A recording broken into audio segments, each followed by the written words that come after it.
নমস্কার বন্ধুরা, আজকে মুগের ডাল রান্না করব। তাই মুগের ডাল ভেজে নেব। প্রথমে সর্ষের তেল দিয়ে, কালো জিরে ফোড়ন দিয়ে এবং একটা তেজপাতা দিয়ে মুগের ডালগুলোকে ভেজে নিচ্ছি। প্রথমে নেড়ে চেড়ে তারপরে জল দিয়ে রান্না করব। নিরামিষ মুগের ডাল আজকে রান্না করছি। ভালো করে ভেজে নিচ্ছি মুগের ডালগুলোকে। তারপর প্রেসার কুকারে সেদ্ধ করে নেব। প্রথমে ভেজে নিচ্ছি ভালো করে। এখন সামান্য জল দিচ্ছি। মুগের ডাল করছি আজকে, এইভাবে মুগের ডাল রান্না করছি। এখন হলুদ গুঁড়ো দিচ্ছি, এখন লবণ দিচ্ছি, এখন নারকোল দিচ্ছি। মুগের ডালের সঙ্গে নারকোল দিলাম।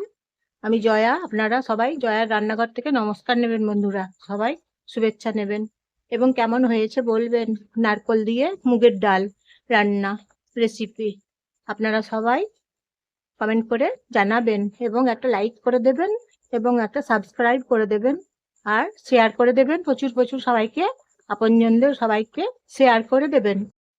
এখন দিচ্ছি ধনে পাতা এবং কাঁচা লঙ্কা। ধনে পাতা কাঁচা লঙ্কা এখন দিলাম।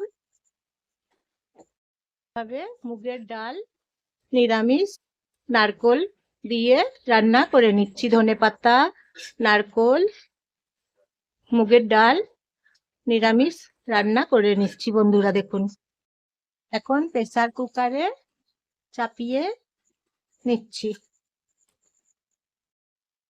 হয়ে গেছে বন্ধুরা, দেখুন মুগের ডাল নিরামিষ নারকোল দিয়ে। এই যে দেখুন, ধনে পাতা নারকোল দিয়ে প্রেসার কুকারে করে নিয়েছি। এখন কড়াইতে আরেকবার করে নিচ্ছি রান্না। এখন একটা বাটিতে আমি নিরামিষ মুগের ডাল ঢেলে নিলাম। এই যে দেখুন, নারকোল দিয়ে মুগের ডাল রান্না করে নিলাম।